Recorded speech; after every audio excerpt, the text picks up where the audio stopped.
out here on this mission and I'm miles away. Somehow I feel like recently I found my way. Zach Knows Podcast.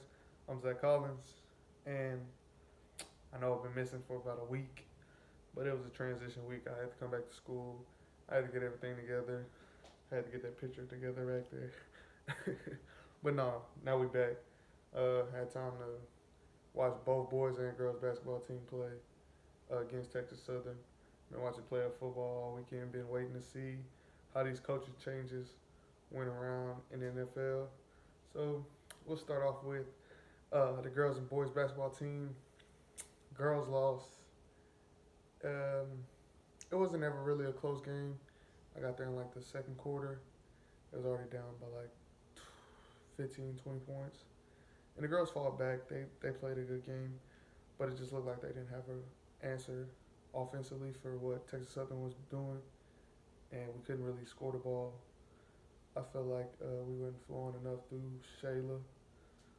She got to the line towards the end of the game, but it felt like we could never get in a rhythm offensively, and that was an issue for us all night long.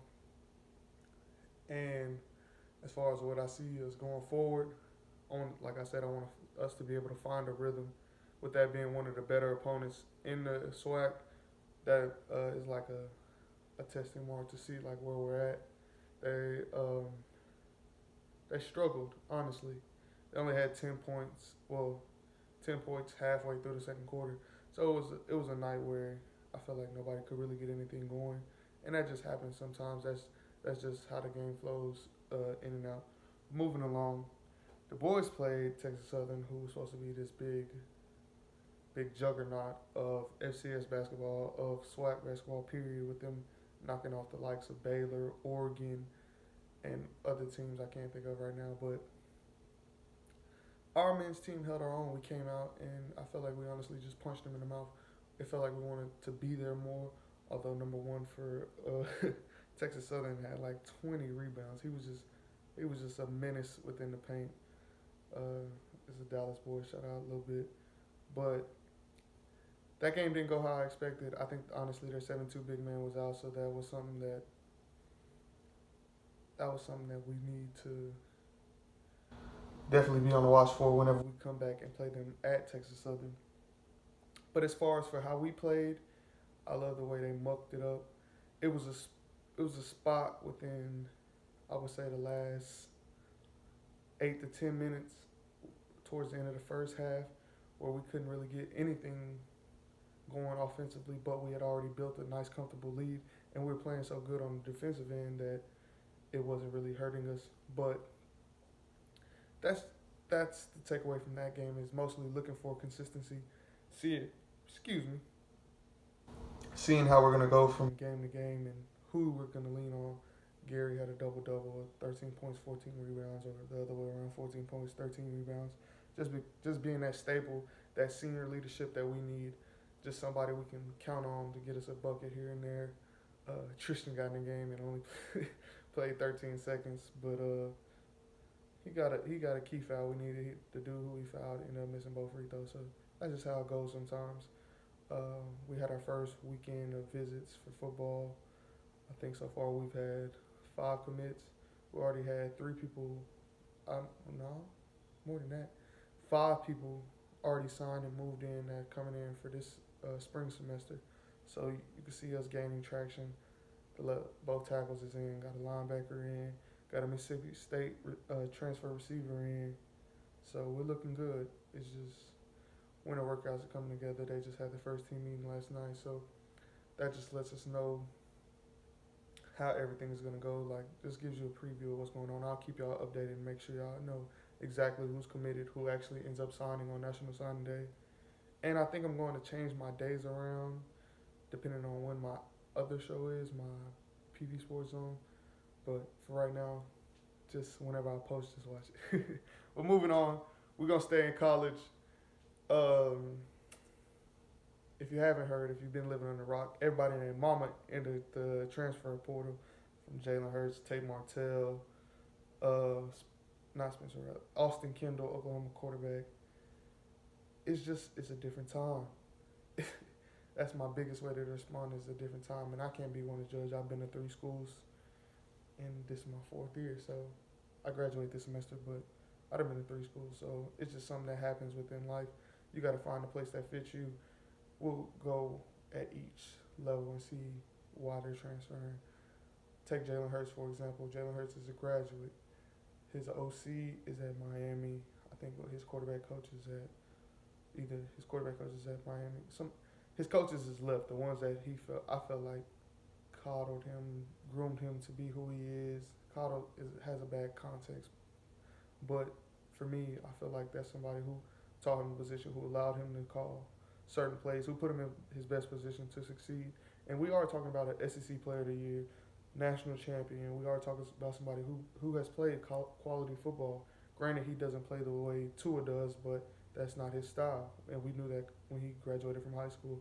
But for him to enter the transfer portal, I feel like that's what's best for him, because when you're at this point, when you've graduated, you don't want to make your career longer in college than it has to be, especially for somebody like him who graduated in 3 years, who wants to see a future somewhere outside of this, who doesn't want to spend his life in Tuscaloosa all the time, because people say he can just redshirt this year and then come back and play after Tua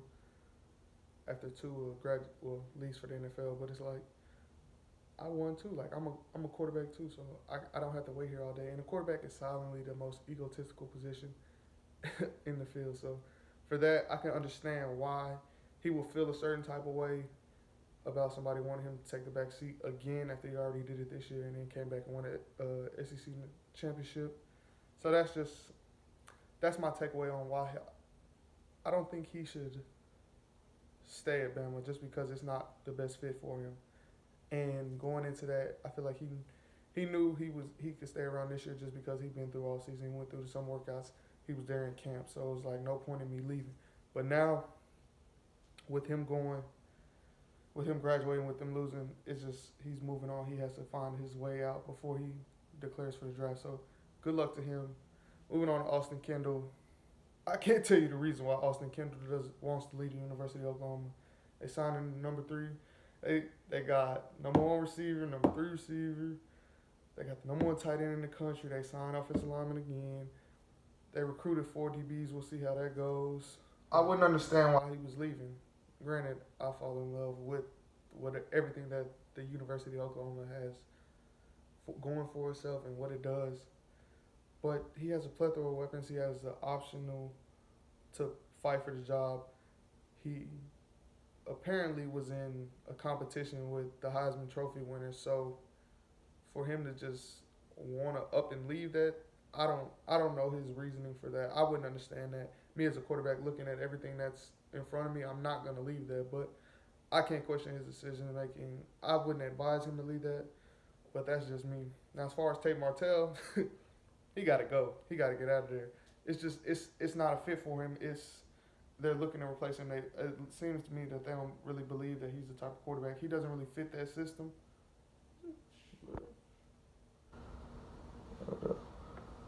Okay. He doesn't really fit that system. Like, it's not a home for him. They went and got Justin Fields, somebody in his class who's younger than him, and he might feel some type of way because they never stop recruiting. No more interruptions. But yeah. So yeah, I feel like Tate Martell should leave.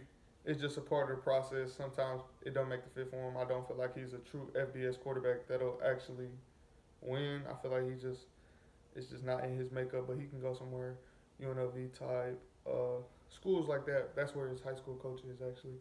But schools like that, somebody lower level, somewhere where he can be on display and be a better athlete than those kids. But and as far as in the Big Ten, SEC, national championship, playoff bound, I don't see him winning there. But that's just me. And everybody else that's in the transfer portal, I couldn't tell you why they was there, but that's the way it goes. We'll move on to, we'll keep an eye out on recruiting. We'll see who continues to enter the portal, who leaves, who signs intents. Obviously, Hurts has been, it's Miami and Maryland. That's where his 2 coaches went, so we'll be looking out for there and seeing where he goes. Austin Kendall hasn't had any leaks about where he plans to go. We talked about Hurts. And Martell, the only leak right now is UNLV because that's where his high school coach is. But moving on, we'll get into these playoff games where Patrick Mahomes shows up. You can see that there's nobody around Andrew Luck that he can truly depend on when he needs them outside of T.Y. Hilton and Eric Ebron. His offensive line, I don't want to say folded, but I felt like in that moment was too big for them. Playing an all-pro like Chris Jones, somebody like D Ford came alive in the playoffs who understand the magnitude of this moment. Somebody like Eric Berry in the backfield. Their defense presented challenges for a team who was on a roll, who was on a high of just annihilating people, playing awesome defense. And honestly, it seemed like they didn't have an answer for Andy Reid offensively. Excuse me. Andy Reid put Tyreek Hill in the best positions possible to succeed. He was having reverses, putting little passes in open field, making plays. Tyreek Hill is truly showing why he's not just a returner anymore, how he's grown his game offensively, how he's allowed himself to be a weapon, how he's not just speed, although his speed is his biggest characteristic. So I appreciate what they're doing with him, how they allow him to be himself, and just you can see the playmaker in him. You can see why he was at Oklahoma State, why he went, even though his issues happen. Things like talent supersedes all in this business, and that's just, it's a sad truth at times, but when you need players to make plays, he made plays, Patrick Mahomes made plays, and you had a lot of questions of were the Chiefs going to be rusty? Were they not going to be able to bring this out because they did take certain amounts of weeks off? And he had every question, he had every answer for you. The thing I want to see moving on to who they play is how this defense is going to continue to grow. How this defense is going to continue to want to get after their quarterback, because that's something they did against the Colts that they hadn't done for the majority of the season. Chris Jones had a phenomenal season, but outside of him, the defense has been lackluster. Anthony Hitchens performed great Saturday afternoon. He was flying to the ball. You could see he's actually looked like he's elevated his play from his Cowboys days. It's still questionable with Scandrick being on the outside. I don't really like their corners. But if you can create pressure up front with four, that helps you tremendously. Now what's going to happen is their best weapon is going to be taken away, whether it be they take away Travis Kelce or they take away Tyreek Hill. One of them two is going to be taken away. So Sammy Watkins has to come to play. Kelvin Benjamin has to come to play. They have to get something out of their running back in order for them to win next week. And we'll get to my predictions in the next episode. But as far as from that, I feel like they have a great chance. Because we've seen something in this defense that we haven't seen all year. And for them to be able to do that in the way they did that is just telling of what's to come this championship weekend, because everything is on the line now. Now we're seeing who want to go play in the Super Bowl. And that's it for the early game on Saturday. Then you got the Cowboys and the Rams. Oh, by the way, I went 3-1 this weekend, just like put that out there. And if you win money on my picks, just give me something off the top. I'm in college. I'm going to need some type of money. But, yeah. But Cowboys played the Rams. Shout out to Cadero. Cowboys lost. Their streak finally came to an end. Once again, their offensive woes is really what hurt them towards the end of the game. Sean McVay continues to show why everyone is looking for their own Sean McVay.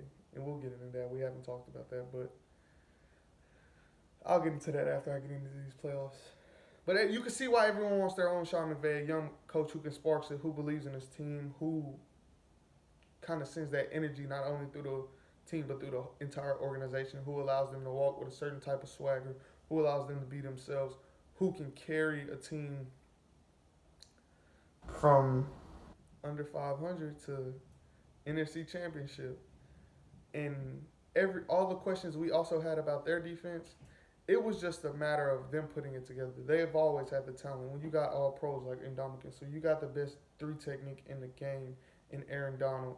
You have a first round pick in Dante Fowler. You got two lockdown corners. They just had to find their way. You got a converted safety who converted early before it was a tree named Mark Barron. Like everything you need in order to be a successful defense is there. They just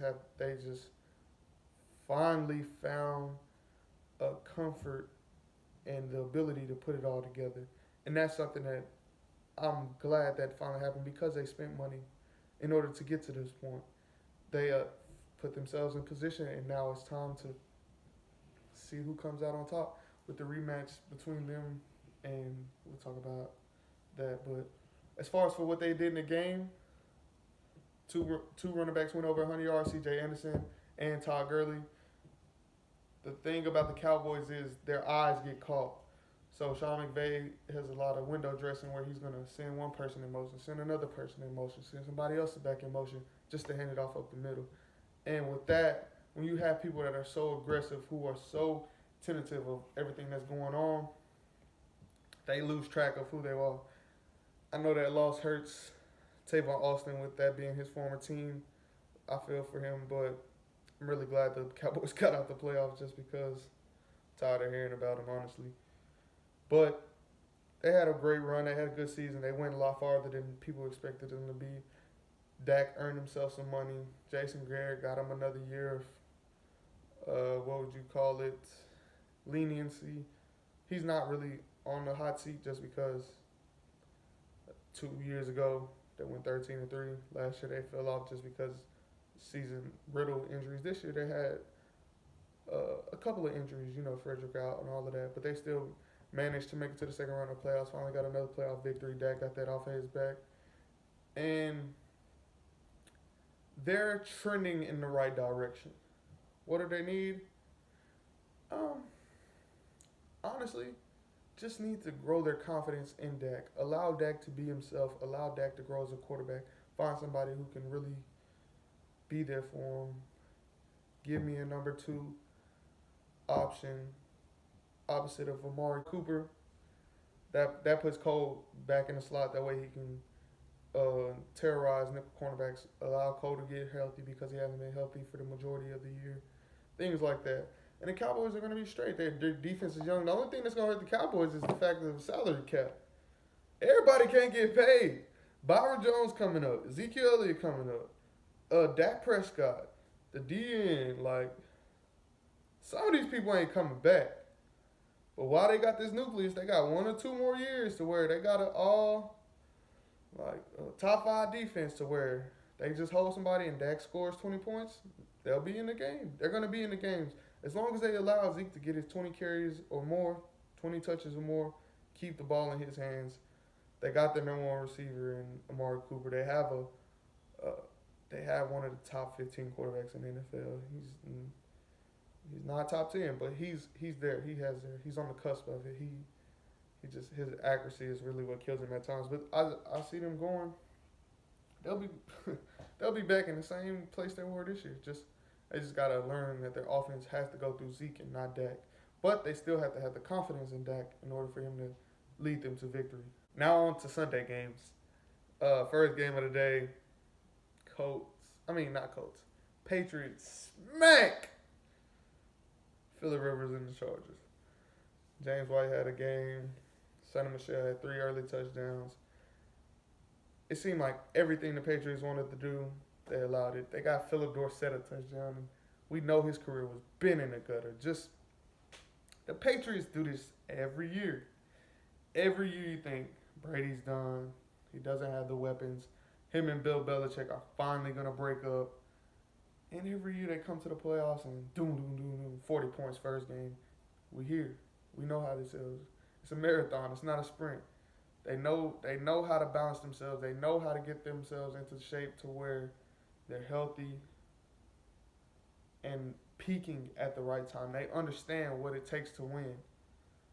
And honestly, you can't do nothing to respect it. Nico asked me to give Brady his credit. He gets his credit. as one of the GOATs ever. I was riding home today thinking about everything he's accomplished that I've seen him do. Him to go to 8 straight AFC Championship games is phenomenal. This game is not meant for them to do that. The way this is set up, the egos that go into this, everything that happens is not it's not meant for this to happen. He's changed the game as far as rules. Remember when he tore his ACL, for him to come back, bounce back, and still have 10 plus years after that on a repaired ACL, it just says a lot about him, about his team. They just come alive behind him, behind Belichick. They scheme probably the best there is. And you're not going to outcoach them. You're just going to have to be better than them that one day. Now, do I think they'll be better than Chiefs the one day they get next Sunday?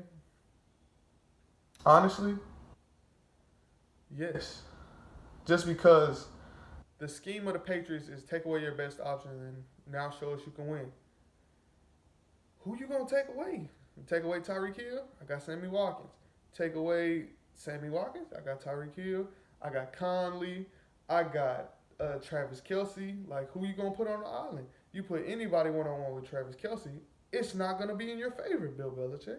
You put Tyreek Hill one-on-one on Stephon Gilmore, he's leaving him. Like, and then what you going to do? Force them to run the ball? Okay, their offensive line is better at running the ball than passing it. It's not like the Patriots have just some outstanding pass rusher. They don't. He plays in he plays in Arizona, their best pass rusher. Like, I feel like the Chiefs have everything in their will call to beat them. The only thing that's gonna hurt the Chiefs is that they have Orlando Scandrick playing one of their corners. Or, you know what I'm saying? Like, that's really what's gonna hurt the Chiefs. This is gonna be a shootout. It's not gonna be one of those low scoring games. It's not gonna be what everyone thinks it is. Like, this is the new age of football. This is two pantheon quarterbacks with the likes of Tom Brady being the old, Patrick Mahomes being the new. I'm taking Patrick Mahomes, but I'll get you the in-depth review of that game whenever we get closer. But as far as for right now, what the Patriots did, they just showed us who they are. They show why Tom Brady is a great. They show why they are in this position since he's been at the helm, since him and Bill Belichick came together. And that's what I was going to talk about, is that whenever Bill was with the Browns, he didn't do anything. But that's not a knock at him. He's always had this ability to just everything. Life is about moments. The Patriots have just stretched their moment to go across 20 years, and we just have the ability to watch it. And it's something we should cherish, because this isn't going to happen again. Not for a long time. Not for somebody to just dominate the game like this. Look at the Chiefs, for example. Andy Reid ain't gonna last as long. The difference between those two is Andy Reid not built the same. Andy Reid can't be on the sideline as long as him. Although they both old, but Andy Reid doesn't have 20 years to go with Patrick Mahomes. It's just not health-wise the best option for him. But this could either be the passing of the torch, or this could be Tom Brady showing Patrick Mahomes, hey, I'm still the best quarterback here. And for that, I look forward to it. And now, moving on to the last game of the day. Yeah, last night, Saints and the Eagles. Nick Foles' magic finally runs out. And it's not a knock on him. It's not like I didn't want Nick to win. I just felt like the Saints were going to win. Also, you can see why Drew Brees isn't the MVP and Patrick Mahomes is. But that's neither here nor there. We'll get into that. There's telling signs of a championship level team. Their ability to fight, their ability to go against conventional wisdom, and their ability never to give up. Eagles had the Saints on the ropes, down 14-0, nothing going for offense. The game totally flipped. In the first game, 500 yards of offense for the Saints, 150 yards for the Eagles. Not in this game. Saints did get a first down the first 5 drives or 4 drives. First 4 drives. But at the end of the 4th drive, and Eagles don't accept the penalty. Saints go for it. Uh, Quarterback from BYU comes in, Mr. Do It All for the Saints. Gets Taysom Hill gets the first down. Saints never look back. The cornerback from Ohio State comes up big, 2 picks.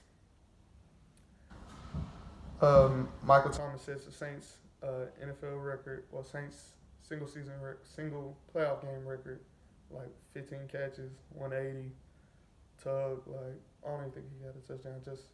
Just being that staple within their offense, being somebody that no matter if I got one-on-one coverage, Drew Brees gonna throw me the ball, and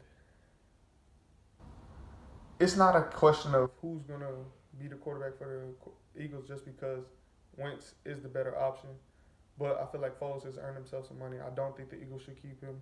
They should allow him to go make his starter money, allow him to be a quarterback that can lead a franchise like Jacksonville, like Tampa Bay if Bruce Arians likes him.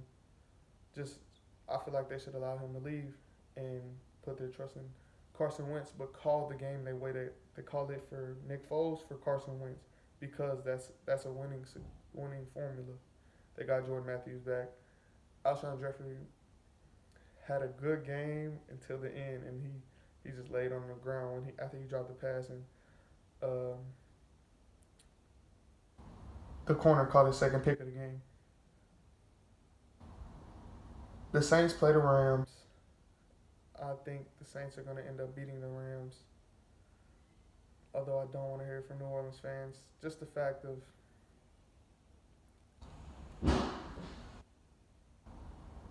I like the Saints defense more than I like the Rams defense. Well, no, I don't. I like the Saints offense more than I like the Rams offense. Todd Gurley, Alvin Kamara, Todd Gurley with the Saints receivers. Michael Thomas is better than anybody that plays for the Rams.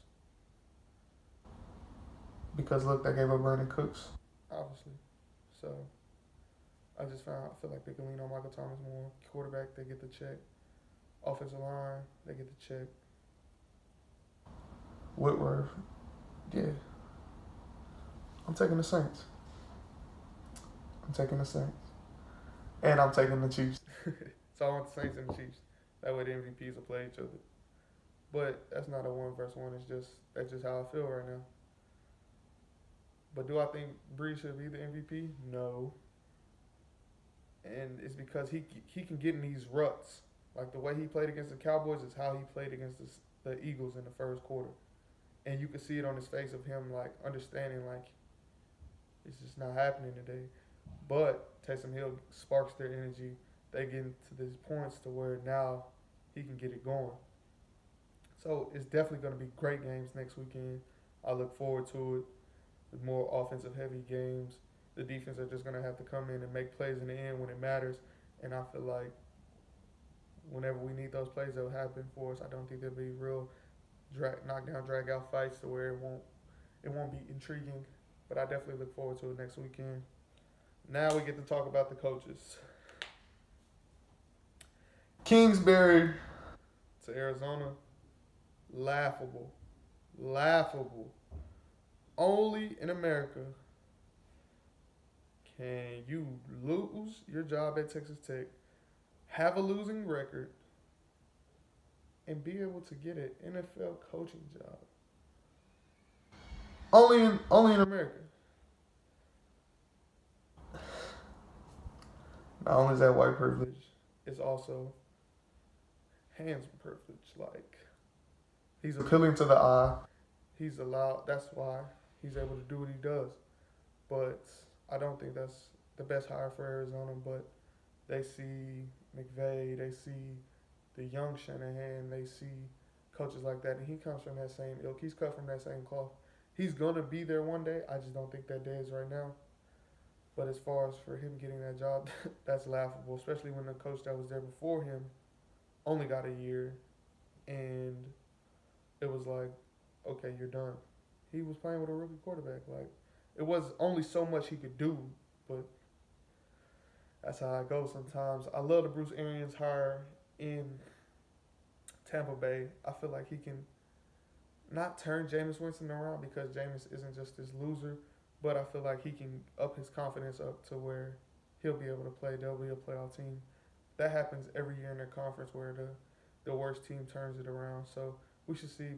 We'll definitely be on the lookout for them in Carolina and see how they bounce back because they do have the offensive weapons. Although Deshaun Jackson is probably out of there, but they still got OJ Howard. They still got Michael Evans. They need to find a legitimate back so that in the end he could just turn around and hand the ball off. That might be something that we could look for Le'Veon. But especially with Mac being able to turn it up for Indianapolis. But it's all however you make it. They definitely need help on the defensive end because their DBs are questionable to say the least. But I love that hire. Browns retained Freddie Kitchens and let go of Greg Williams. I feel like Greg Williams was an easier loss than Freddie Kitchens just because Freddie Kitchens and Baker Mayfield are one and the same. They have this relationship that they are able to build off of. And it's something that the Browns shouldn't take for granted. He allowed Baker Mayfield to be himself, to make plays, to become the all-time passing touchdown leader for rookies. And he put him in positions to succeed. So for Freddie Kitchens, I'm glad he got the job. I'm waiting to see who we're going to sign as defensive coordinator. But I love the hire. And the Jets still haven't hired anybody. Looking forward to see if Mike McCarthy's going to be their coach and everything else that's going around. That's just not an appealing job to me yet because you have two staples. You have Jamal Adams and you have Sam Darnold, but it's nobody that really just makes me want to say, I want to be the Jets coach. So that's why they come out and they tell you, like, I don't want to go here, I don't want to go here. Like, if you don't want me, I don't want to coach. And that's where it's at right now. But that's my wrap-up. I know I took a little time off, had to get everything together, but I appreciate y'all. This is Zach Knows Podcast.